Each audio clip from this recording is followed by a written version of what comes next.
forma. Pero el hombre natural no percibe las cosas que son del Espíritu de Dios, porque para él son locura y no las puede entender, porque se han de discernir espiritualmente. En cambio, el espiritual juzga todas las cosas, pero él no es juzgado de nadie. Gracias, Padre, por tu palabra, Señor. En el nombre de Jesús, ayúdanos, Señor. Háblanos, tócanos sobre todas las cosas y que esta palabra nos edifique, Señor. En el nombre de Jesús, amén. Sí, le hemos puesto como título 3 clases de personas. Y aunque existen diferentes costumbres, diferentes culturas, pueblos, naciones, tribus, lenguas, razas, nada más a la luz de la Escritura y a la luz de Dios existen 3 clases de personas. No importa el color, ni el tamaño de la persona, ni la intelectualidad de la persona, si fue a Harvard o fue a la Baylor o fue a cualquier otra universidad importante. Eso no importa. Dios clasifica a los humanos de 3 formas. Y las vamos a hablar, estos 3 tipos de personas. Aquí comienza Pablo diciéndole a los corintios, en el capítulo número 2, versículo 14, el hombre natural, viene del griego que significa psíquicos. Wow, qué cosa tan tremenda. La palabra psíquicos es la que usan hoy en día para aquellas personas que leen la mente, que leen el entendimiento. Pero es una palabra griega que significa hombre natural, o sea, la persona que no tiene a Dios. Está entre paréntesis y quiere decir persona natural que no ha hecho profesión de fe ni ha reconocido a Jesucristo como su Salvador y Señor. Entonces, cuando nosotros estamos en el mundo, nosotros actuamos por impulso. Normal, eso es como decía las de bandada. A la carrera, si aquel hizo esto, yo lo hago porque lo veían con normales. Muchachitas de 14, de 15, hasta de menos años tenían novio porque las otras lo tenían y era algo natural. Para ellos era algo natural. ¿Por qué hacían esas cosas? Ya le dije, por instinto, porque pensaban que era algo normal, que todos tenían que hacerlos. Y entonces, la otra persona que habla este versículo es el hombre espiritual. Dice, el hombre natural no percibe las cosas que son del Espíritu de Dios, porque para él son locura y no las puede entender. Claro que no va a entender. Por eso muchas personas critican, ese loco se le murió el pariente, se le murió la mamá, se le murió el tío, se le murió el primo y está ahí yendo a la iglesia a adorar a Dios y a cantar a Dios y no guarda luto, y usted ve cantándolo, alabando y glorificando el nombre del Señor, aplaudiendo. Están locos los cristianos esto. Por eso dice que porque para él son locura. Pero ¿por qué juzgan de esta forma? Porque lo dice más adelante el versículo, no las puede entender, porque estas cosas han de discernirse espiritualmente. Y esto no tiene que ver absolutamente, como yo decía al principio, con capacidad, con intelecto, con sabiduría humana, sino con relación con Dios. Cuando aquel gran maestro hebreo, israelita, Nicodemo fue al Señor de noche, el Señor le dijo unas cosas: te es necesario nacer de nuevo. ¿Cómo? Si yo estoy viejo, yo soy un anciano, ¿cómo yo voy a nacer nuevo? ¿Acaso me voy a meter de nuevo en el vientre de la madre? Oigan eso, él no discernía espiritualmente las palabras que estaba diciendo Jesús. Estaba hablando en sentido espiritual, diciendo que lo que tenía que hacer él era nacer del Espíritu. ¿Y de cuál la otra? Y del agua. 2 cosas. Primero, ¿qué es lo que quiere decir nacer del Espíritu? Cuando el hombre natural, que es lo que estamos hablando, el primero, psíquicus, significa hombre natural, hace profesión de fe, conoce a Jesús, empieza a buscar de Dios, empieza a tener una relación con el Señor, comienza a ir a la iglesia, comienza a ayunar, comienza a leer la palabra, comienza a predicar, comienza a ser discipulado, comienza a dar fruto. Esta persona ya no es hombre natural, sino se convierte en un hombre espiritual. Y esta palabra viene del griego neumáticos. ¿Qué le parece? ¿Sabe lo que significan? ¿Cuáles son los neumáticos, verdad? Las llantas. lo que uno le echa aire. Por eso que los neumáticos están bajitos de aire. Pues mire, hay una doctrina del Espíritu que se llama neumatología, que significa, es la doctrina del Espíritu Santo, porque neuma significa viento o aire. Entonces en griego el segundo hombre es el hombre espiritual, neumáticos. Es aquel que es movido por Dios, que es llevado por Dios a una relación, que en el momento no entiende las cosas y no le importa, porque sabe que Dios está en el control, porque sabe que Dios está en medio de todas las cosas. Como hablamos de Abraham, como hablamos de Isaac, de Jacob, de José, de los patriarcas, del pueblo de Israel. En el momento no entendían las cosas, pero más adelante, como sabían que tenía un propósito, ellos se daban cuenta cuál era el propósito. Por eso Pablo le escribe a los romanos en el capítulo número 8, versículo número 1, que es lo que dice: y sabemos que los que aman a ¿quién? Todas las cosas. No, eso es en Romanos 8:28. Todas las cosas les ayudan a bien. Esto es lo que conforme a su propósito son llamados. Sí, Romanos 8:1 dice de esta forma y hablando acerca del Espíritu. ¿Me lo puede poner? Romanos 8:1. Romanos, ahora pues, ninguna condenación hay para los que están ¿en quién? Amén. No es en Buda, no es en la Virgen. Yo veo muchas personas ignorantes. Yo no me pongo a discutir con nadie. Dice la Biblia que el que es ignorante, que siga ignorante. Yo le hablo a Cristo, y le hablo a Cristo, y le hablo a Cristo. Y cuando uno quiere entender a Cristo, le digo: la misma Virgen, esa que tú estás defendiendo, el día de mañana es la que te va a juzgar.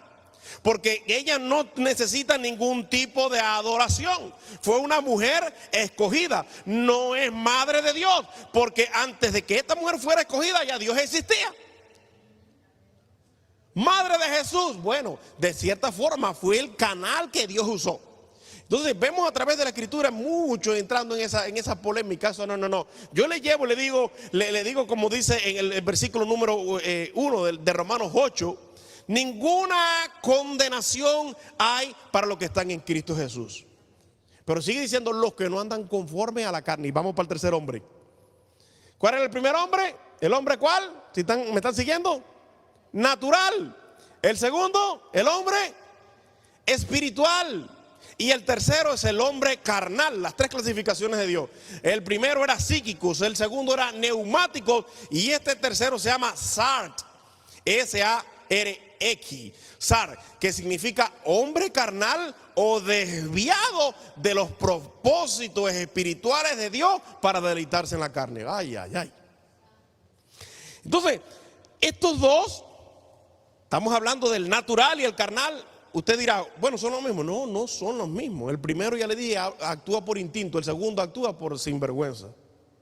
Porque ¿cuál es la diferencia entre Sar, el hombre carnal, y el primero, que es psíquico? La diferencia es que uno conoce a Jesús y el otro no conoce a Jesús. Esa es la diferencia que hay.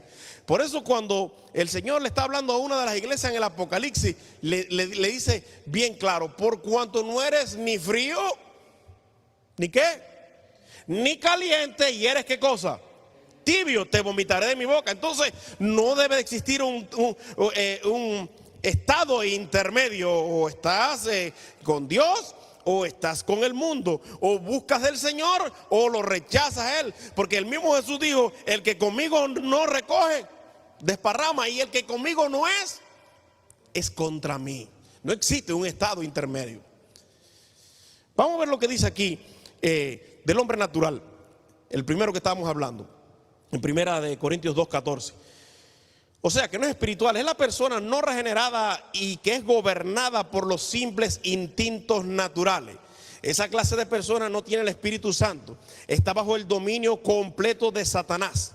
Es esclavo de los deseos de la carne, pertenece al mundo, simpatiza con el mundo, rechaza los caminos de Dios y todo lo que venga de parte de Dios, rechaza los métodos de Dios. O sea, este es el hombre natural. Cuando nosotros mismos, yo estuve en eso, y usted también quizás, cuando a mí me empezaron a predicar y yo estaba metido en la idolatría, y yo veía que venían aquellos a predicarme a mí ya yo me iba a correr. Ya vienen con el teque de nuevo. Ya los veía por allá. ¿Qué miedo le tenía yo? Le tenía más miedo que el diablo a la cruz a ellos. Ya cuando yo lo veía, ya me iba por los allá, vienen a darme el teque, aquellos, los aleluyas, eso ahí.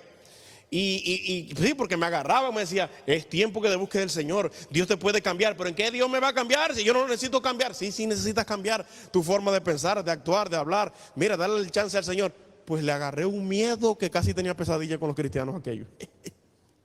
Pero después que me convertí al Señor, después que entendí todas estas cosas, le digo yo, qué cosa tan terrible. ¿Por qué yo rechazaba el evangelio del Señor? Porque yo estaba bajo el dominio de Satanás, del mundo, del pecado, de los demonios, de las posesiones y las influencias satánicas. No era yo, sino que aquel que me decía, no escuches eso, no lo escuches, no escuches lo que dicen estos locos, eso es mentira, te vas a volver loco. La iglesia es para así me decían, es para las viejas, es hasta para los afeminados, decían, te vas a poner afeminado ahí. Y yo digo, yo estaba loco, yo no pongo un pie en la iglesia ni muerto. Pero Dios tenía un propósito, ¿verdad?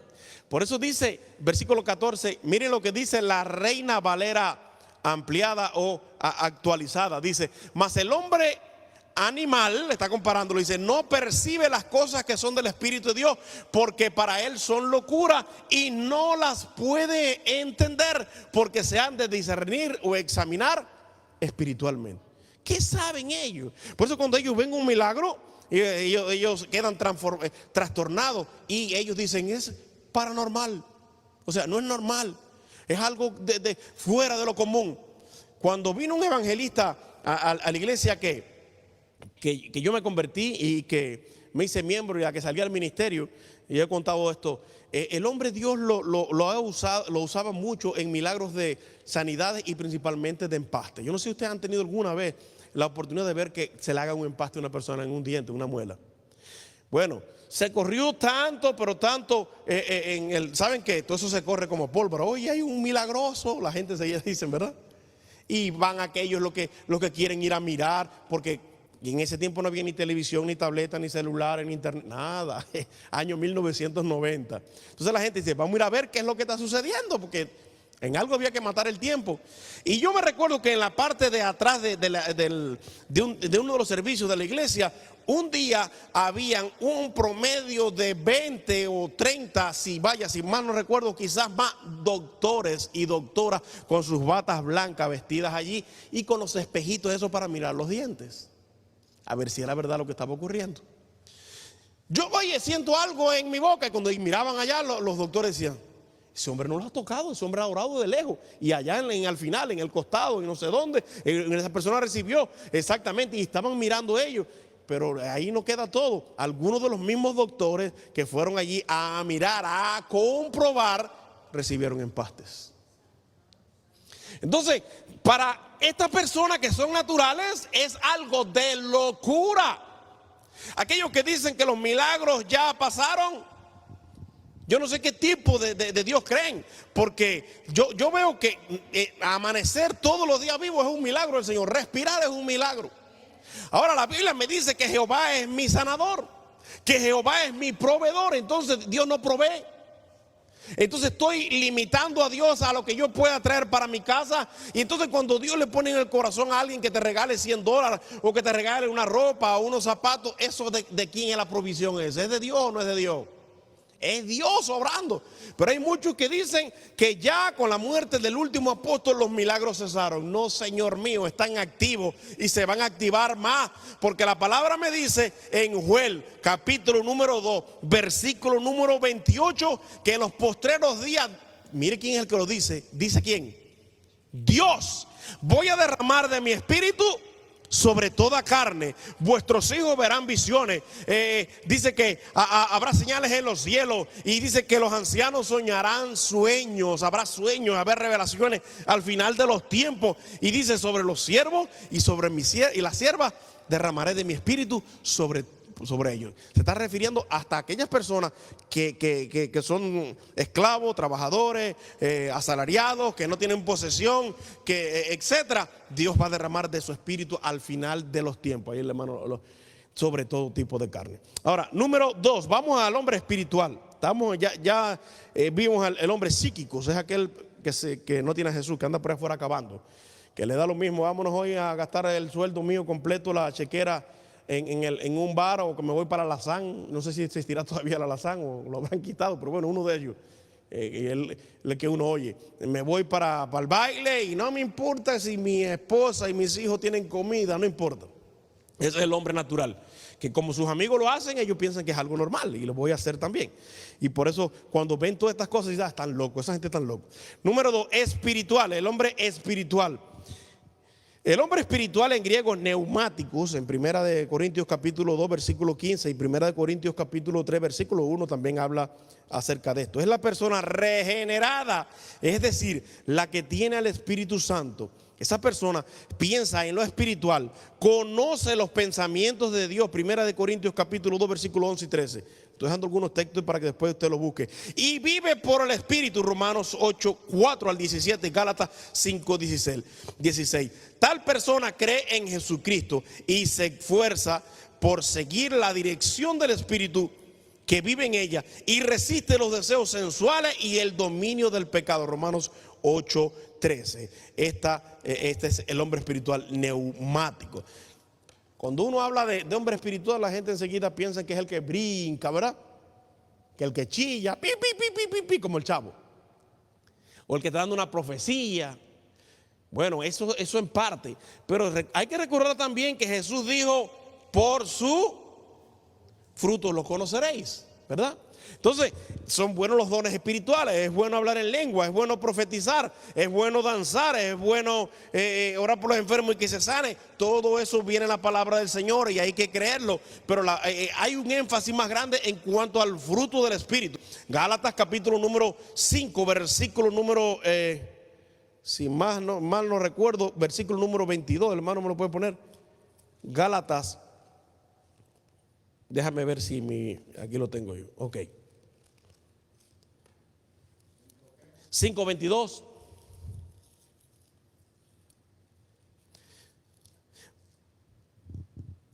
Dice, más el fruto del Espíritu, dice esta versión es caridad, en la versión Reina Valera dice es amor, gozo, paz, tolerancia, benignidad, bondad y fe. Entonces ese es el fruto del Espíritu, ese es el que el hombre espiritual va a dar a conocer. Pero vamos a ver ahora en la contraparte del hombre espiritual, Sarx, S-A-R-X.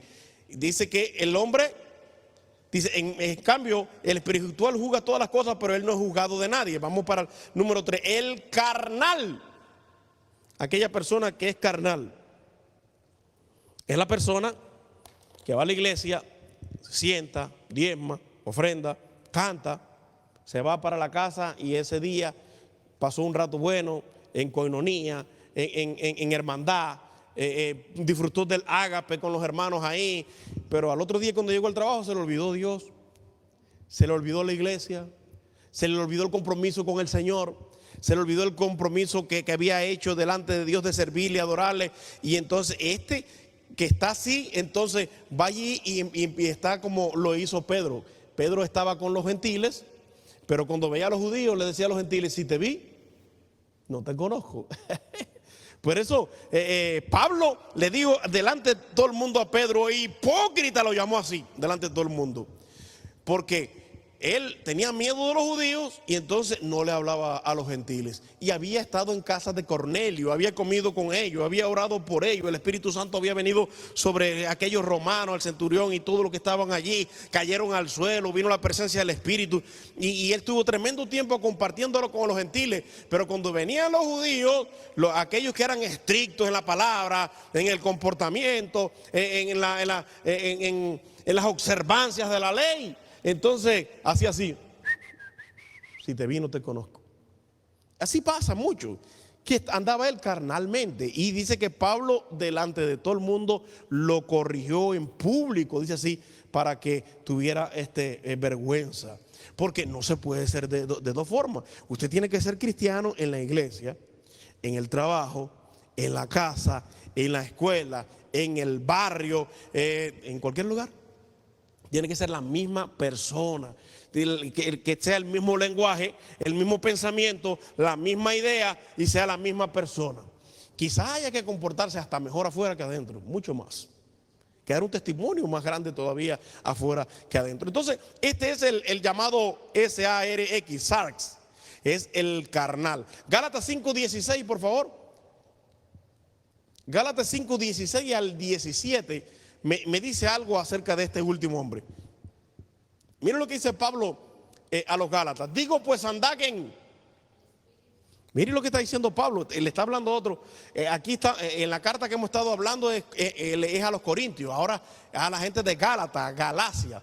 Le dice de esta forma: andad en el espíritu y no satisfagáis los deseos de la carne. Dice, la concupiscencia de la carne. Porque la carne codicia contra el espíritu y el espíritu contra la carne. Y dice, y estos se oponen el uno al otro para que no hagáis lo que quisieres. Wow. La carne te dice comida, el espíritu dice ayuno. La carne te dice a dormir, que el espíritu dice a velar, a orar. Exactamente.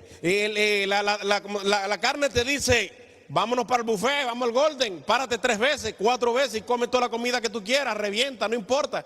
Porque la carne lo que quiere es que esta persona esté enfermo, está siendo usada y es más maleable. El diablo usa más la carne, el diablo no va a usar el espíritu, más no, la usa.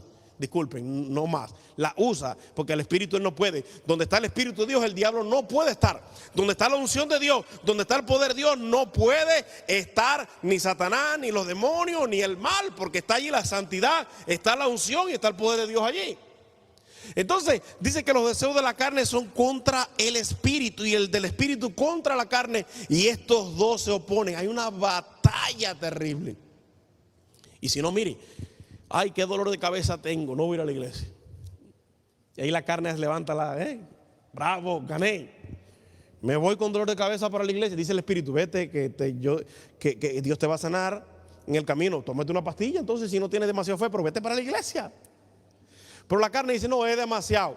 Y se queda en la casa, entonces, con el dolor de cabeza, viendo televisión o haciendo otras cosas. Y entonces esa es la oposición completamente que hay entre la carne y entre el espíritu. Entre el espíritu y entre la carne. Pasa el versículo número 18 y mire lo que ocurre entonces cuando ya se cae en la carne. Mas los que son guiados por el espíritu ya no está bajo la ley, versículo 19. Y manifiestas, estuvimos hablando hace como 2 semanas acerca de las obras de la carne, el fruto del espíritu, algo así, que no lo terminamos.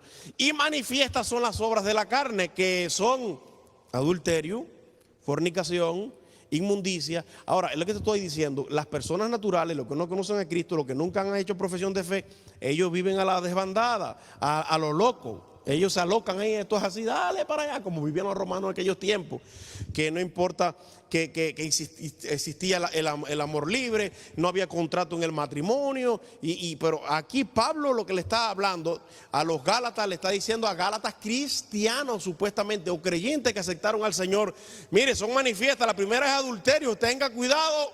Las relaciones fuera del matrimonio con otra persona, eso es adulterio. Y después habla de fornicación, relaciones sexuales fuera del matrimonio, aunque no esté casado. Inmundicia, disolución, y hace una lista tremenda.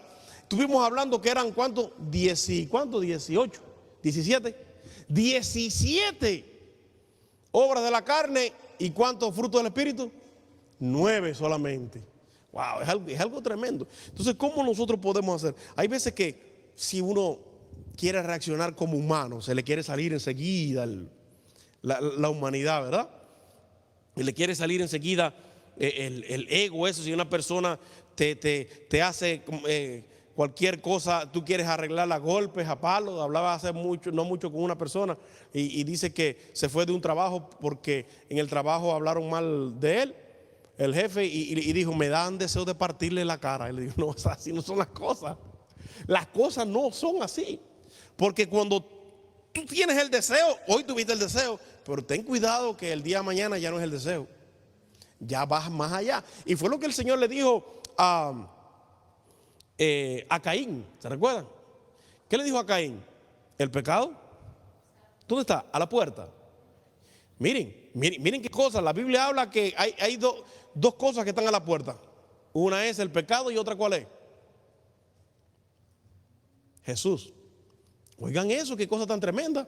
Entonces, en el Antiguo Testamento Dios le dice a Caín, el pecado está a la puerta.